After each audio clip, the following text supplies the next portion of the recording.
Over the course of the past month or so, I interviewed 3 Vietnam War veterans with the belief that hearing first-hand accounts of war experiences would confirm pre-existing notions I had about the war and add valuable insight that is only available by speaking to those who serve. I expected to hear men who joined the military because the government lied to them about Vietnamese action. I expected to hear men talk about the false glorification of war. In general, I expected to hear an overwhelmingly anti-Vietnam reaction. Yet, contrary to prior belief, what I discovered was not anger nor regret, but rather pride and reverence to those that served alongside them. Coupled with this pride were brutally honest descriptions of the widespread consequences of war. The following is a series of the most interesting responses by these veterans.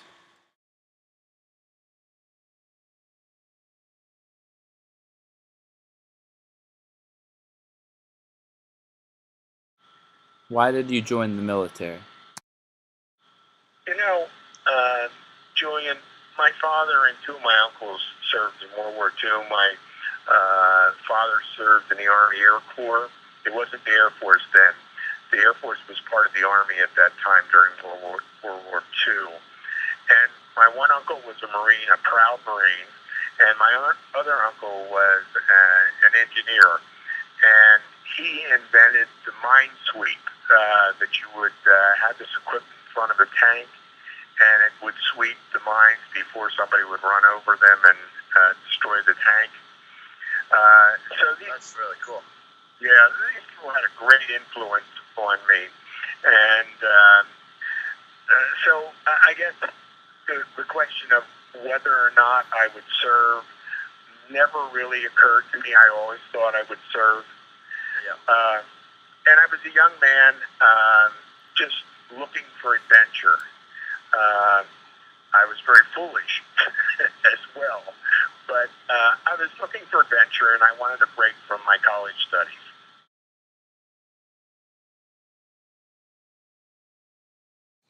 Well, I had two brothers already in the service, and both had already been to Vietnam. What were your sentiments towards communism at the time? It was a very interesting time in history. And I felt nations embracing communism as a political system were the enemy of democracy. And I think part of this was how I was brought up. And I was brought up in a very patriotic family. And it was kind of like there was no other way except the American way of democracy. So I was kind of brainwashed.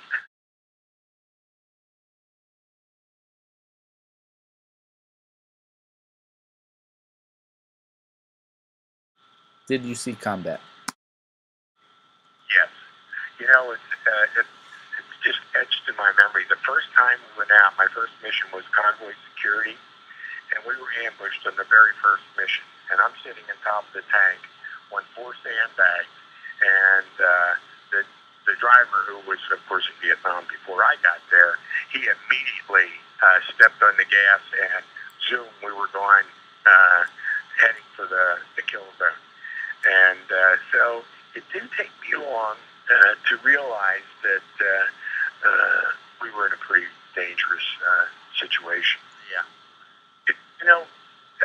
Combat operations weren't daily, and actually engagement wasn't that frequent.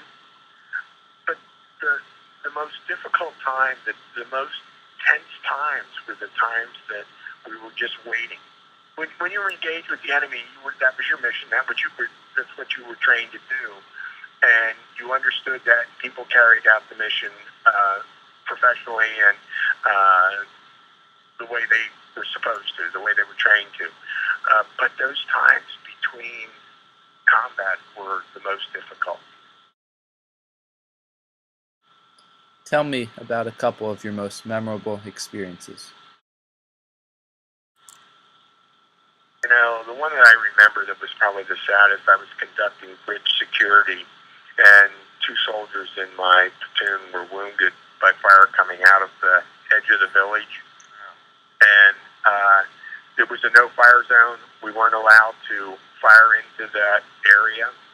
And so I'm on the radio. I'm trying to get permission to fire into this. It was just like a bunker in the side of the village. I never could get permission.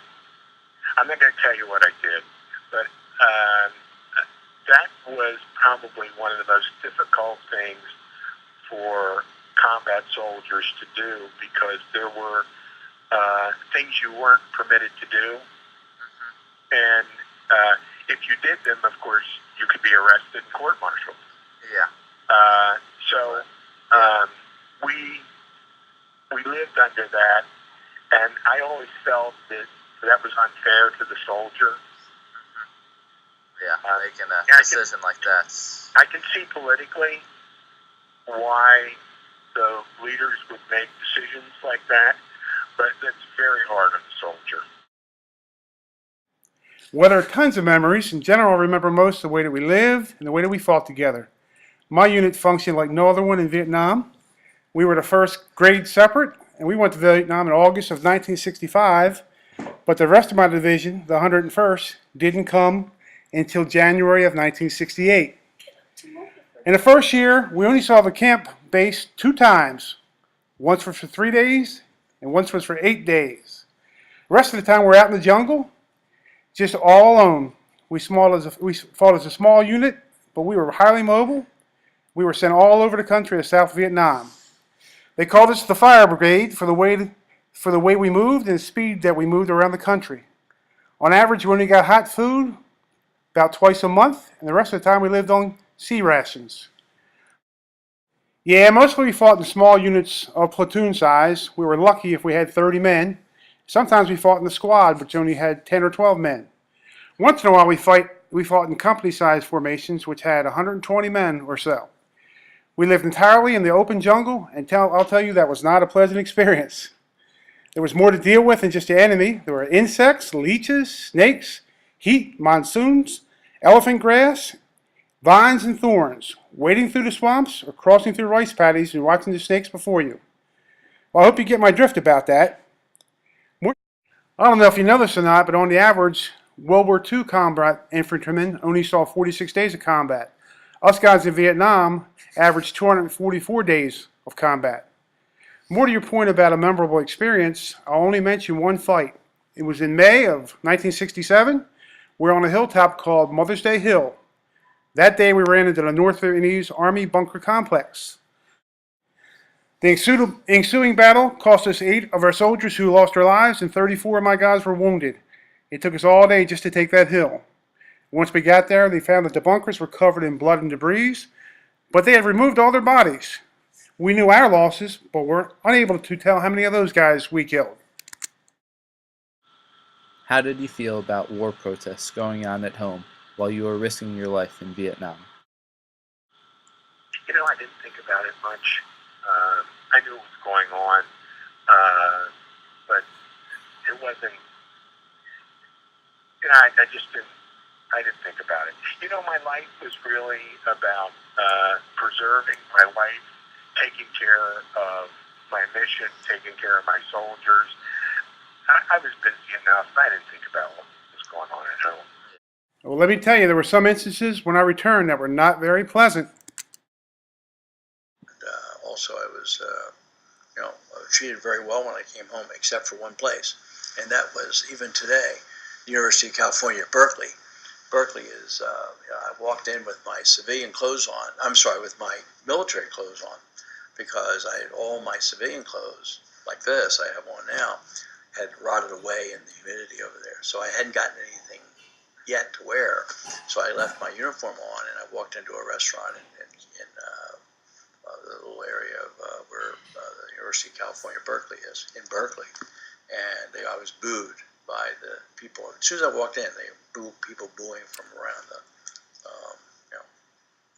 the room, which is kind of, I didn't know what it was at first, but then I realized now what it was. It was a very opinionated group of anti-war people. What did you think of your officers and fellow soldiers? Julian, I want to say this, and this is so important to me. I served with great Americans, great, well-trained soldiers that the kind of people that would give up their life for me. I mean, these were super people. I just have great memories of them.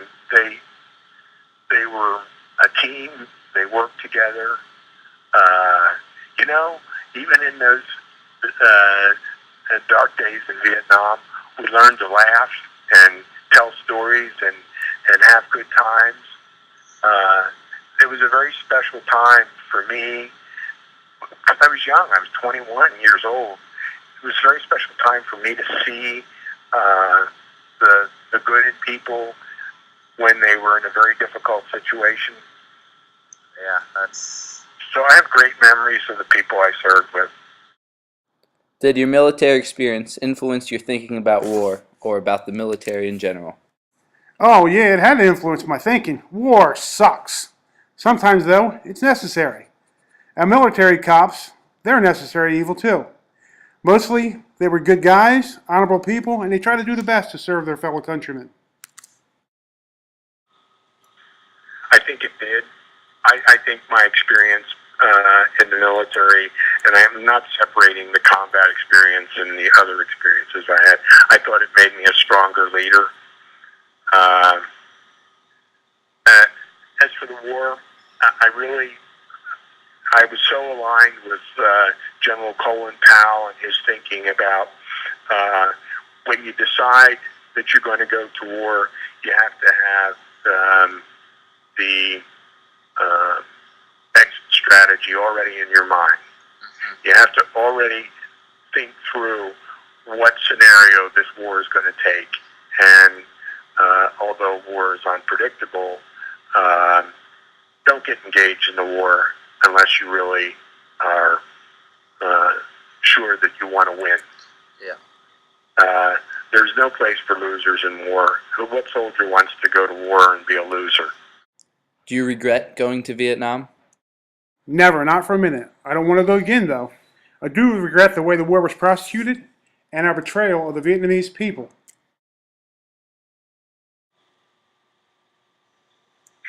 That's an interesting question.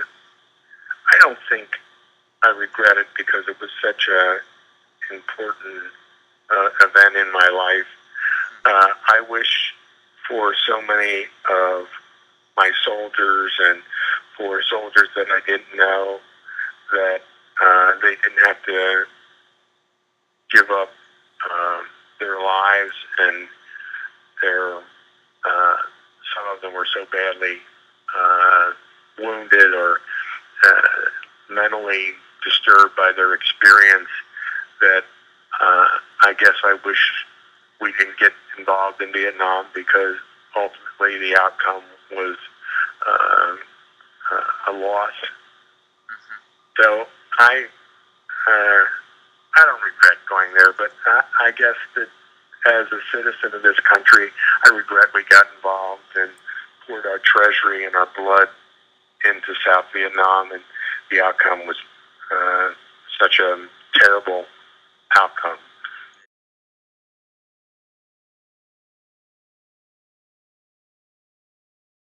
And I said to them, how do you see America's involvement and the other countries like Australia and others that help, Korea? How do you see that in your mind? And they were very deferential, very, very polite. Finally, they said, here's what we think. Here's what a few of them thought. And that is that by deterring the movement of Ho Chi Minh and his effort for so long, that it gave them, Bangkok and the Thais, in some ways even Laos and Cambodia, even though they were on the fringe of the direction they were heading, especially Indonesia, which was, as you know, was a major concern, a chance to get their act together and be ready to battle against communism. So really, by the time they took over in '75, there wasn't much else that could be done other than kind of make the country communist.